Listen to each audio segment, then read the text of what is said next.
Welcome back to this week's episode of Live with Zelda. I'm your host, Zelda, and today we have a sponsor.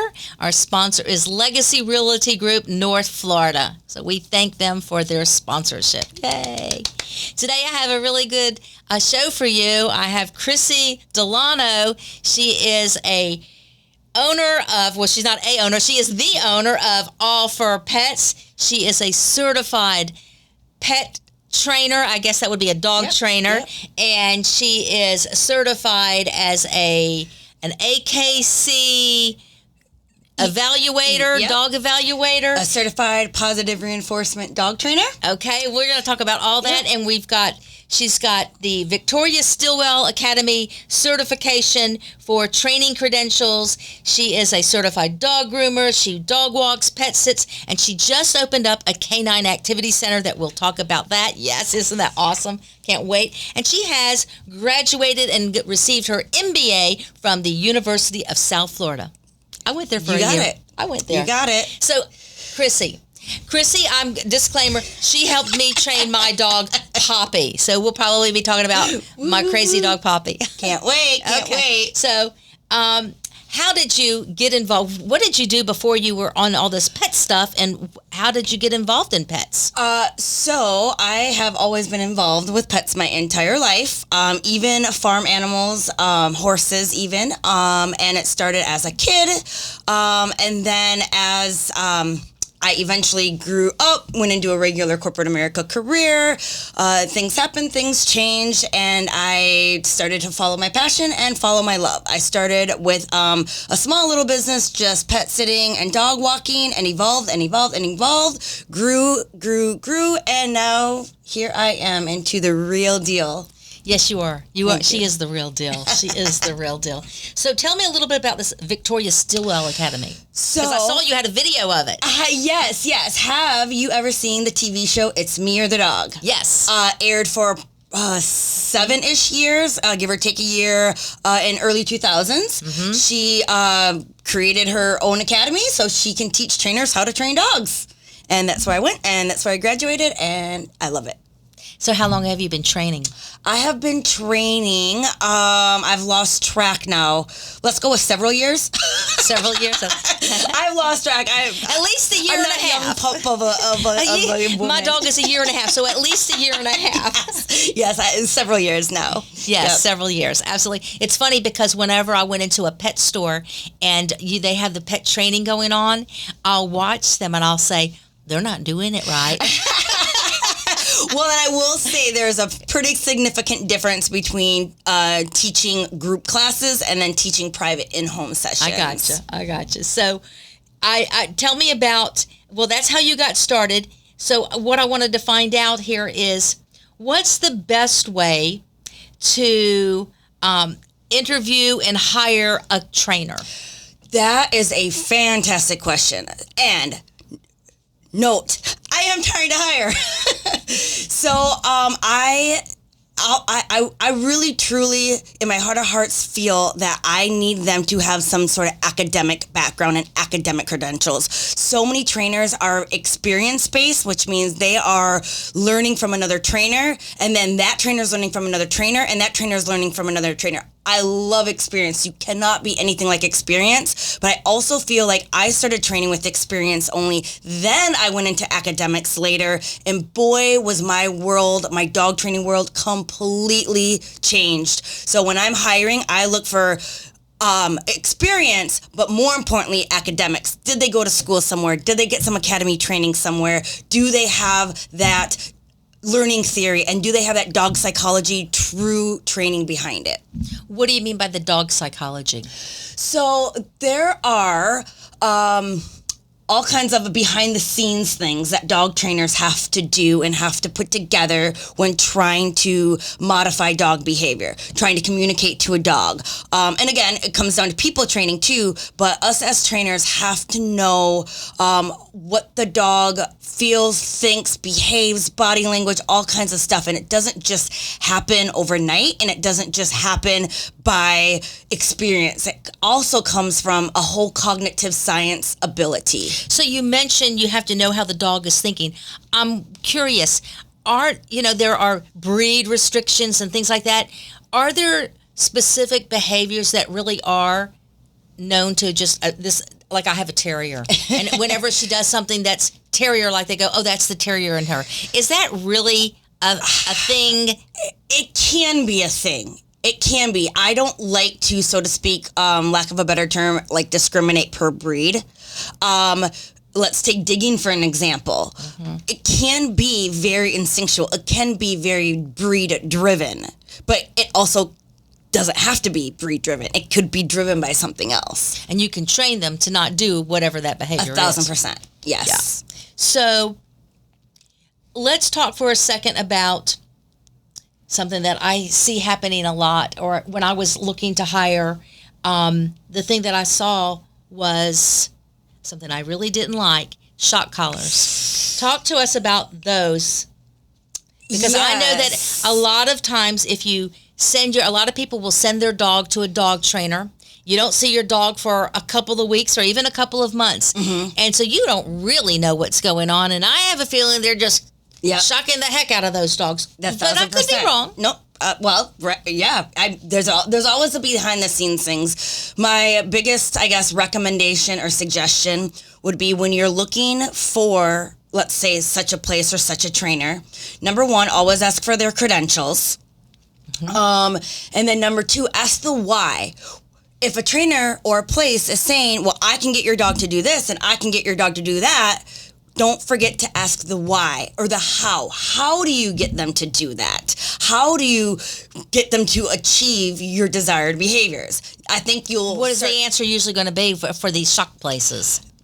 That's a great question. It depends how they sugarcoat it or slice or dice it. If they're not specifically being straightforward in front with you, where they're saying, I'm using scientific-based methods, I'm using a reward system, I'm using force-free methods. If they're not using those type of words, then that means they're doing the complete opposite. That was one of the things that I knew to look for when I wanted to train Poppy was I wanted to find somebody who trained with positive reinforcement, which is why I hired you, because I didn't want to get the shock collars or smack the dog or any of that. I wanted it to be, you did something good, here's a reward. You did something bad, I'm ignoring you, which is the way you teach it, and she learned. And another thing that you'll find when it comes to, let's call it shock collar training, is people, they will be fast to correct you, and they'll call them e-collars and not shock collars.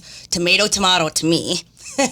And they'll also say, well, we don't shock him, we just use a buzzing noise or vibrate. I was going to ask you about that because I hear about these bark collars or bark machines. Yep. Essentially, an electric fence, a shock collar, and a bark collar, the concept behind it is all the same. You're teaching a dog using threats, using injury, using intimidation.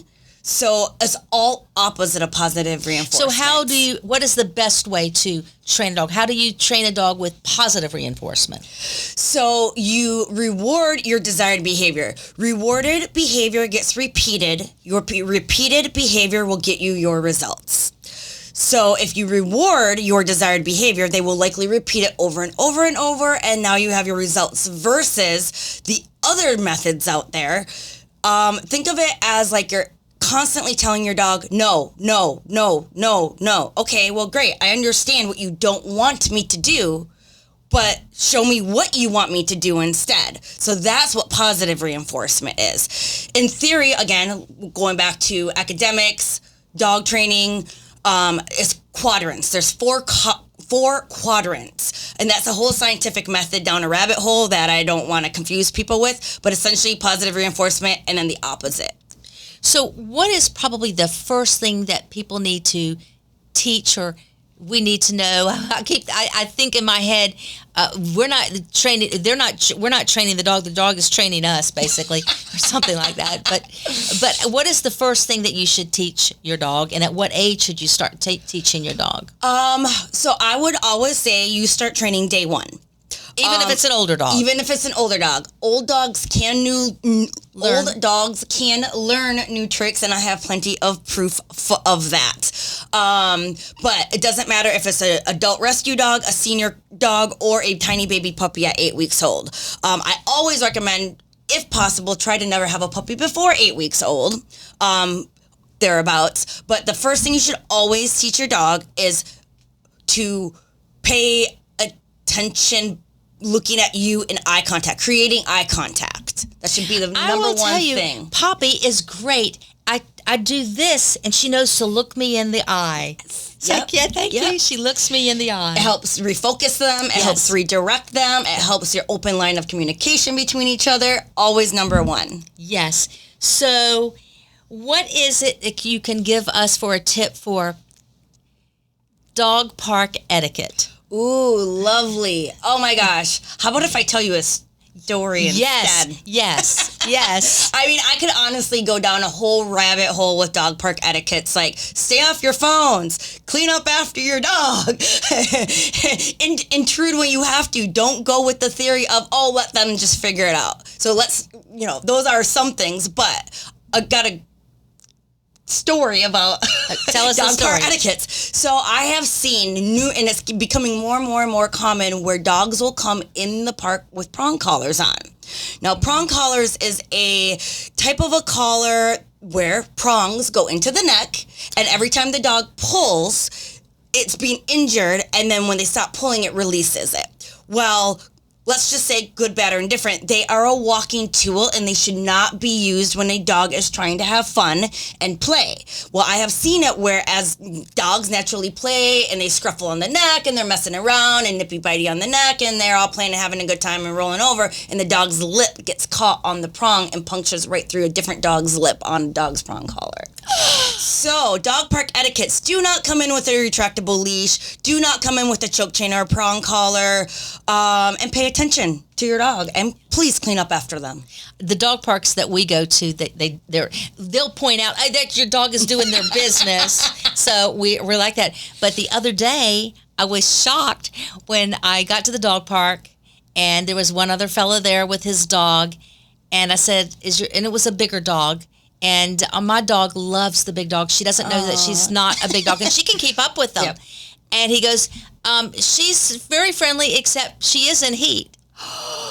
I'm like, why are you bringing your dog here? Okay, so thank you. Another note. A basic etiquette, a basic written rule in the dog park policies is your dog should be spayed and neutered. Some dog parks will say 6 months. Some will say 8. Ask your vet. Ask your vet. But absolutely never bring your dog to the dog park when it is in heat. If you have a very adult dog, easily say 12 months or older, please spay or neuter. If they are not spay or neuter, do not bring them to the dog park. There you go. You will likely end up with over-arousal and could create other behavioral issues you don't even know that you're doing. Yeah. And the other one that I saw was, and this was quite a while ago when I brought my dog to the dog park, and somebody brings theirs in, and they're all saying, well, how's your dog? Is your dog friendly? And he goes, I don't know. I just got it. It's a rescue. I don't know. I'm like, so you're bringing it to the dog park with all these people and their dogs here, and what, we're all the guinea pigs? Yes. Okay, so a dog park is not meant to teach your dog how to socialize. A dog park is a place for socialized dogs. Thank you. What is the easiest thing you think to teach a dog? Sit. I mean, what's the hardest thing? What's the hardest thing? I know. Tricks. Oh, I'll say potty training. Well, it very well could be potty training for some. But tricks. I mean, it depends on the advancement of the tricks. I mean, obviously basic stuff like spin, paw, stuff like that is pretty easy. But I mean, if you want super advanced, I would say even regular common behaviors such as stay can be hard if a high enough level of distractions are in place. Sometimes you're just not going to get their attention. They will not stay. Yeah. So the doorbell rings, there's somebody coming in the door, a whole bunch of chaos is going on, and you expect your dog to stay. that can be hard. The hardest thing I've ever had to try to teach my dog, and I have not been successful, is place, to stay in their place. And the other thing that has worked is she would always bark in the backyard when another dog was around. So those were the hardest things. But she knows now when I say not to bark. Yeah. She knows. She looks. She's at the fence and she's looking at the dog, and then she turns around to look at me and she settles down. Yep. But she knows. Eye contact. She's like, look at me. Look at me. Ask for permission. Can I bark? No, that's you right. can't. No, you can't. You can't. So yeah. So I know that I can just vouch for Chrissy, as in I called her. I got Poppy when she was a puppy, and I contacted her immediately. And the hardest thing for me was the potty training, yep. And she'll vouch for me because I would call Chrissy practically in tears thinking, what was I thinking? Like, you will get through this. You will get through this. I promise you'll get through. It's a very, very difficult, hard stage. No it doubt. is. Puppies but it's are a commitment, very hard. and I made the commitment. So and I'm very proud of you. So it's like, and now she's you're my over buddy. the hump. I'm over the hump. She knows where to go do business. That's great. So talk to me a little bit about crate training. Yes. Pros and cons. Pros, it is a great management tool for just about everything. Now, there's a right way and a wrong way to crate train. Let's just put that out there first. The purpose is for the crate to be a very positive experience for a dog, a very positive place to go for your dog. Safe spot. A safe spot, a comfortable spot, a spot to, do whatever they want. It's like a child in their bedroom. It's theirs to call their own. It can also be used as a management tool. If you're having guests over and there's a severe jumping problem, if there is a potty training issue, you can use a crate. If you need management, among a bunch of other behavioral issues, destructive, the list can go on. You can use let me add. And when you're selling your house, put your dog in the crate. Many times they'll put them in the laundry room, so I can't show the laundry room. It's like they want to see what your laundry room looks like. Yep. But put them in a crate. If you put a dog in a crate, they have to be crate trained. You can't just wake up one day and decide to put your dog in a cage and then expect them to be okay with that, because that's not going to happen. So part of dog training should be crate training. Think of it like this. Crate training is a skill set. It is impossible for any dog, anywhere, anytime, to go through its entire life without being put in a crate. Whether that's from a grooming experience, a travel experience, a boarding experience, a veterinarian experience. The list goes on of it's impossible for them to live life not ever having to be in a crate. Yeah. It is much better for them to have that skill set and to have it and not need it than to need it and not have it. Because it's very frustrating if your dog hasn't been crate trained. Right. I can speak to this. And all of a sudden you need to go out of town or something, and you need to board it because you don't have the pet sitter in your house. Yep. And the dog is not used to a crate. That can be, even though they're giant little rooms and what have you, it's very scary for them, and it makes you feel guilty. Yep. Because you don't want to do that. If you put your dog in somebody else's home, a proper etiquette would be, if there's other dogs in that home, again, they should be put in a crate. And if they're not crate trained and properly crate trained, you could run into some pretty severe issues. Yeah. I mean, when my dog was spayed, she wasn't used to a crate at that time. And when when I went to pick her up, she was in this like an exam room. She was resting comfortably. She was happy as can be. And I said, well, that's different. And they said, well, she wasn't doing too well in the crate. She was just crying and scratching at it. So they put her in the exam room and she went to sleep and she was happy. Yep. So validate crate train your dog. Yep. Yes. I hear that all the time. So it's a skill set. Think of it that way. It's a skill set. So is there something here that we should know that I haven't asked you? I think I've covered a whole lot of things. So I don't know, but how can people reach you if they want to reach you? You have a website? I do. So, All for Pets, JAX, because we're in Jacksonville, Florida. And before we go, I forgot, I wanted to ask you a little bit about the activity center that you just opened. Yes. So I have a Canine Activity Center. It is Jacksonville's first brick and mortar building that does positive reinforcement dog training. The one and only building in Jacksonville that does positive reinforcement dog training. We do obviously canine activities there, such as training, private sessions, group sessions, adoption events, kind of working on like a cat cafe style type thing pretty soon for cat adoption events, a whole variety of things. Pretty much everything and anything that you can think of canine related can take place there. It's also really well used for the point that your dog park story, where you have a brand new rescue and you don't know if they're dog friendly.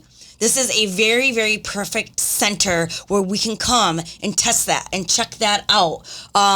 We offer private play dates. We offer public play dates. Maybe dogs are not dog friendly, but you still want them to have an off-leash experience. That is something that I can offer you. So I'm really, really excited to get up and running. We are up and running now. Our official grand opening / customer appreciation is officially scheduled for April 2nd, 11 to 2 for brunch and mimosas. Mark your calendars. Yes. It's not April Fool's. It's April 2nd. Boom. It's April 2nd. Okay. Yep. Because I have seen you've posted if you've done a little soft opening, I guess. Yep. Where So you had some pets come and you have them play. Like I think you had one breed there. Were they French Bulldogs? We did a Frenchie play date there. We had 25 French Bulldogs there running around. It was absolutely adorable. And then we do small dog play dates. We do large dog play dates, even senior play dates. But then again, we're doing full on group classes right now. Do you do the activities where they run through the tunnels? And Yep. So are you doing any of that? So the agility is up and coming soon, really soon, in fact. And we're going to do like a whole dog sport montage where we're working with tri-ball, fly ball, agility. So everybody can dibble dabble in everything and see what they like, see what their dog likes, see what best fits. Yeah. I have the space to do it. It's going to be super fun and exciting. So yeah, if you need space for anything else, you want to throw a doggy birthday party, you want to do any other fun things with dogs, you let me know. Chrissy is the one. So find her on the web again at allforpetsjacks.com is my website. All for Pets Jacks on Instagram, All for Pets Jacks on Facebook. I'm out there. All those things. So this is where I like to ask you a couple of personal questions because everybody wants to know who they're dealing with. So we're going to talk a little bit about things that are not all things pets. All right, let's do it. So is there any advice, first of all, that you would give yourself, your younger self, knowing what you know now? What would you tell your younger self? That you don't need to go to college. My son says that too. No, it's true. Well, and that you don't need to go to, spend a lot of years and a lot of money and let's call it a real career, college experience to be a successful human being. That's right. But you've opened up your own business also, so therefore, because some jobs will require that college degree, but you don't need a college degree to get ahead and to open up your own business these days. Yes, that's true. That's great advice. I mean, it's true. It's true. So, if you were not a dog trainer, what would you do? If I was not a dog trainer, that's a great question. I would attempt to, try to be a dancer, skier,